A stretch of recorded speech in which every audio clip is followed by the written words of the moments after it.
Hi guys, thanks for joining me today. Hi Tim, how are you? Yeah, I'm well, thanks. How are you, Chris? I'm good, thank you. Thank you for having us No problem. on GI Huddle. Absolutely, our pleasure. And Anthony, all good with you? Yeah, all good, Tim. Nice to meet you. To start off with, I think it'd be great if we can get maybe an intro from the both of you guys and into Exacta Solutions. In no particular order, we'll go with Chris. Can you sort of tell us about your kind of career and what you do with Exacta? Okay, so Anthony and I have known each other for a few years now, probably around 10 years. I don't know if that's right. And we obviously both come from a recruitment background. That we were working together in a previous company. I had actually started in the online gaming industry before that as well. So probably around 2004, and then obviously since 2006, I've been very active in the industry itself. First as a recruiter myself, and then I progressed up into being a more corporate level in the and managing a number of offices and setting up a number of offices across a number of jurisdictions around the world. So, and then obviously Anthony and I decided to set this up together, and here we are now.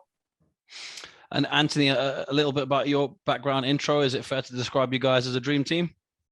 I don't know about that. My experience is I used to work in online. I used to work in gaming.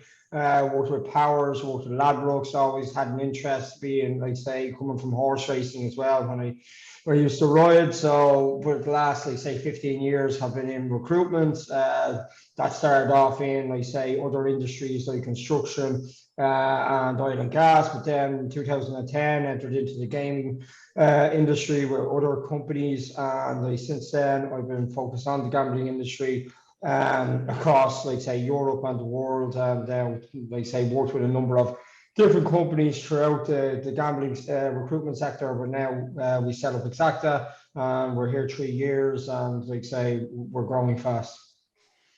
Yeah, a little bit more on Exacta now. Chris, can you kind of talk us through, Anthony mentioned there 3 years set up. Can you talk us through the kind of the company history of these early years? Sure. It was very early years, as you said. So it's been, we set this up around September 2019, right before COVID struck, which was a little bit of a shock for us when you're just starting a business and all of a sudden a global pandemic that the world hasn't seen in 100 years strikes. So obviously we got together, we pushed harder, and obviously all the credit goes to Anthony for that, because he said, no, we have to push, keep pushing, guys. And to be fair, we have grown it slowly and organically, and now we have we boast ourselves of having a multilingual team of about 15 people already in 3 countries, and we're counting that because we keep growing. And if I can come to you, Anthony, can you talk us kind of what are the products and services that you guys offer? Well, like say, obviously recruitment on a permanent and, like say, contract, like say, choice level. Like say, we have a number of consultants working through us as well. So, like say, okay, if you want to take on people as a full-time employee, that's no problem. But if there's certain companies that are entering new markets and they want a consultant to take them to market, we would have them people as well. Then we do introductory solutions as well, like say for providers out there, because we have a lot of contacts within the operations side of things and the provider side of things. So say if somebody wants to be taken to market, like say a payment solution or CRM solution, we can put them into the right in front of the right people. Of course, we have mergers acquisition, which is what's called managed by Chris. So that says everything. Like say, we're dealing with a number of big companies that are looking to sell, and big like say investors that are looking to buy, or even like say just merge. Then we also do, like say, administrative things like salary benchmarking. Like say, okay, a lot of companies on the island here in Malta, like say, obviously with the attrition and like say the market being a very candidate strong market, people want to know, like, okay, how much do I have to pay for so, like, so we deliver that service as well for a very competitive fee. And we also do consultancy services as well. So we're working with a number of different operators that are looking to, like, say, to reorganize their current structure. So these will be companies that have just started up, or people that are entering into Western, what's called, like, say, markets that have come from the eastern side of things, and they say they don't know where should the country managers today report to the COO, the CMO, etc., etc. So we give consultancy services along that, and we help our, like, say, we work with a lot of, like, say, small to medium operators, size operators, and they want an insight into the larger operators out there and how they can take on or emulate them. Mm-hmm. Now, if we could stay with you, Anthony, for this next question, we're early into 2022. What are you guys, your kind of goals and targets for the year ahead?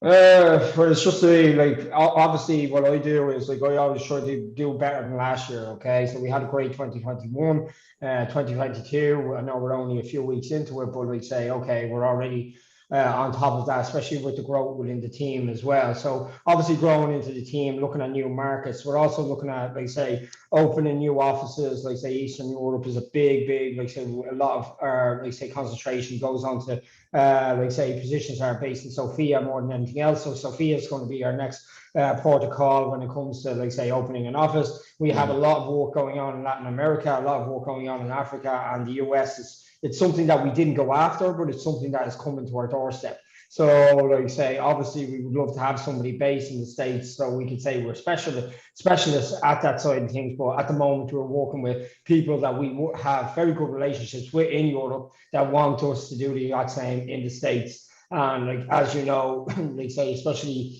in the US markets, like, most of the talent has been taken up that is currently there. So it is relocating and getting people green cards. So it's growth and expansion on our team, growth and expansion into the markets that we're already with, and, like, say, okay, working with the best, like, say, partners that we have. Mm-hmm. Sure. I mean, it sounds like an exciting time for the company for sure.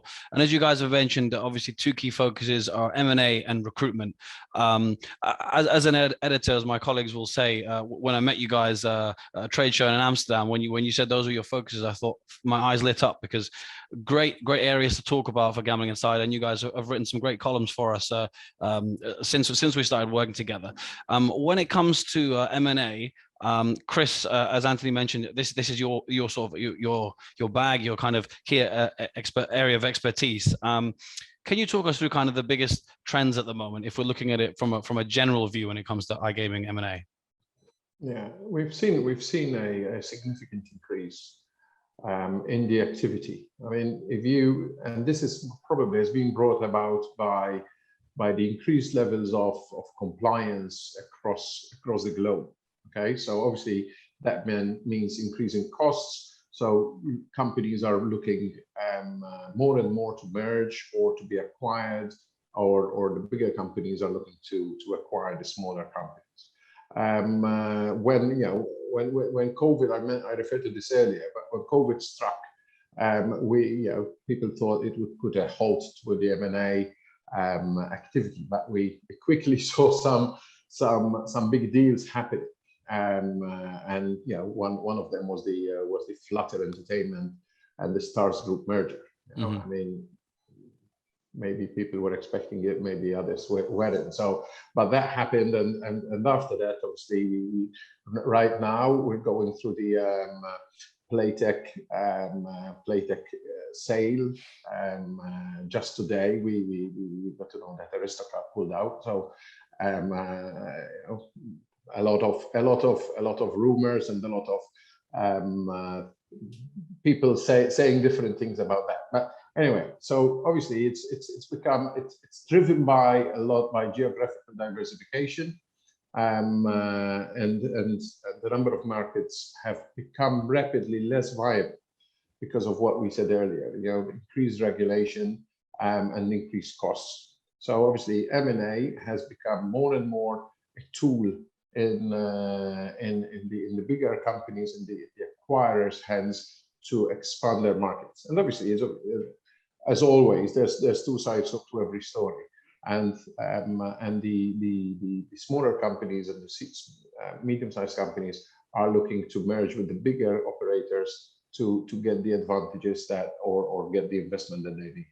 So it's ongoing and it's growing. It's been non-stop growth since we started. Absolutely, yeah. Staying with M&A. I mean, you mentioned Playtech there, as you say, plenty of headlines with Playtech. We're kind of at the time of this interview, we're seeing stuff pretty much every day at the moment. One trend, I mean, we've picked up on, which is hard not to notice, really, is kind of operators buying suppliers or perhaps game studios. It's happened a little bit more often recently. Kind of, what do you guys make of this kind of, I guess, if it's fair to say, growing trend?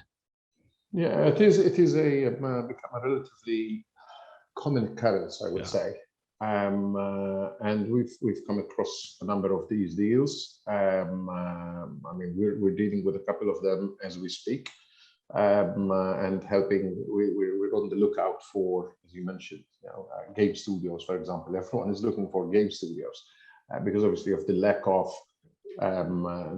manpower, the lack of expertise, the lack of technical expertise, and that's where we come in as well in conjunction with the recruitment side of things. That we try to fill the gap as we can, and yeah, I mean the acquired technology, it comes with a motivated team. So obviously companies are looking to buy these motivated teams and trying to keep them motivated, even if they're across the other side of the world, and obviously every story has its two sides. So there's advantages, disadvantages to these strategic moves, but yes, definitely it's a common occurrence. Mm-hmm. And a final question from me on the M&A side of things. Another trend, which is this one's impossible to miss, is kind of European-US mergers. I mean, a good example is Bally's and GameSys. What are the biggest things to kind of avoid or maybe capitalize on here when you kind of got both sides of the Atlantic Ocean merging, essentially? Yeah, I mean, as we had expected, the US has become a mammoth, I would say, in the iGaming market and as well in the M&A market as well. So, and we can only see that grow further with the arrival or the entrance of Wall Street investors. Okay, so we've seen a couple of speculation deals happening, and I think that's just the beginning of the story. I mean, obviously the European, the more traditional European operators are looking at the US and as an opportunity, and mergers are happening and will keep happening as that market continues to grow. I think we're still in the very beginning and early days of that market happening, and where will it take us? We don't know, really and truly. I mean, it's a totally different ballgame there. Mm-hmm. Yeah, plenty to watch out for and look out for, as you say there. As you guys mentioned earlier, M&A a specialism, but of course recruitment as well. And Anthony, you're very much a specialist in this area. If you were to kind of sum up the overall gaming recruitment picture in 2022, what would you say? Where would you place it? It's if you have skills, you can get the job that you want. That's what it is. So it's a very candidate-driven market. They say people are looking for talents across, they say, multiple of departments. They say everything from, because with the opening of new markets and the new regulations coming in, like say in the UK, and like say Germany being regulated, then the States being regulated, it's like say the new markets are looking for the best talents of the year. Okay, so like say across compliance, they're looking for people. Across affiliation, they're looking for people, because all these operators are competing against each other. They want the best traffic. They're looking at, like say, okay, technology is always a big driver. So it is. So like, in all fairness, if you don't have the product, everybody has these great ideas, especially when it comes across crypto, casino, or anything like this. You have these amazing ideas, but if you can't make the product, then it's not going to take off. So it's just like say, and obviously we're in the age of remote working now as well. So clients have to realize, like say, okay, you have to be more open to people working either hybrid or remote. And they say what we've seen since, like say, the last two or so years, which since the pandemic hit, is probably around 40% of our, like say, clients are adapting to that more and more. Like even 40% have gone fully remote. Okay, so like say they know it's not as easy to jump on a plane and relocate to the likes of Costa Rica or the Philippines or something like this. So they just have to be more, like say, meeting halfway between the candidates and their needs. Given what you've said there about it being a candidate-driven market and the remote working piece as well, if there was one piece of advice you could give to gaming companies at the moment, what would it be? Pay for talent. If you pay for talent, and they say, look at what your competitors are doing. Okay, like say, attrition is the biggest problem, especially on the islands, such as Malta, Gibraltar, south of Spain. Trying to keep the talent is the best, and it's like people are doing so many incentives around. Like say, okay, loyalty bonuses, like say, full like say holidays, 2-week holidays, which are brought away for everything like this. Everybody does the lunches and dinners and everything like this, but it's standing out from the crowd. It's about employer branding more than anything else it is. And then paying for the best staff that you can. Okay, and then being, as I just said, like say, looking at people that are localized, be more open towards that, rather than saying, okay, we currently work with clients say, okay, they have to be in the office because the CEO works in the office. They have to do the same as the CEO, and now it's going to affect their revenue going on into. It's not going to happen. It's not going to affect them straight away, but in the long term, it will affect them because they don't have this person in place because they're not adapting to the current market. And given what you said again about the kind of it being a candidate-driven market at the moment, maybe a little bit easier for candidates. But if there was one piece of advice on the flip side you would give to candidates, maybe an executive looking for a role or looking for a change, a step up, that kind of thing, what would it be? Be open. Don't go in with, like say, prerequisites in your head. Okay, saying I want this salary, I want this title, I want to work in this kind of company, I only want to be based from home, I only want to do this. These candidates that we speak to, and they just say, okay, no, is more like say they're put off. Like say, okay, just saying, okay, that person's going to be hard to place. But if a person that's open saying, okay, we might be able to make that work, okay, we take into consideration, okay, what the candidate needs, okay, do they have a family? Do they have children? Of course, we're not going to send them somewhere if they're English speaking and there's no English speaking schools or something like this, okay? So it's just the candidate being open, looking at different roles, okay, and I say how they fit within that company, because within different companies, of course, if you were a C-level in a small company, if you want to move into a big company, you're not going to have the same title or something like this, okay? So it's like, say, taking a step back, looking at the bigger picture rather than looking at exactly what is being put on front of you and like, say, at the time. But obviously, it comes down to, like, say, okay, the main thing that we look for within the candidates is, like, say, getting them the best deal that they can, like making sure they stay there, because the last thing we want to do is represent somebody and they come back to us and they say, okay, I'm not happy here, and then the client's not happy because they're not happy. So we try to put people in lifetime jobs more than people are just looking for, like, say, a stepping stone to get to the next position. Definitely some great insight there, and Chris, the same for you earlier when it comes to the M&A. If I were to leave the floor open to you guys for kind of some final thoughts, maybe any messages you want to get out there about Exacta, M&A recruitment. I'll go to you, Chris, because we've just been with Anthony, but if there's any kind of concluding thoughts you have, the floor is yours, so to speak. Yeah, I mean, like we're at the beginning of the journey here. I mean, talking for ourselves, so and Exacta Solutions. So it's been an exciting 3 years, and we're looking forward to another exciting 3 years at least. So and going forward from there. The world, we have expanded a lot. I think we're operating in over 33 countries now. We started from tiny Malta, and we have expanded quickly. So much, and so and we've expanded our service offering, as Anthony explained earlier as well. So we're building on our teams, we're building on our skills. We very much believe in what Anthony was mentioning earlier in empowering employees. We believe in that ourselves, and we practice that a lot within the business itself.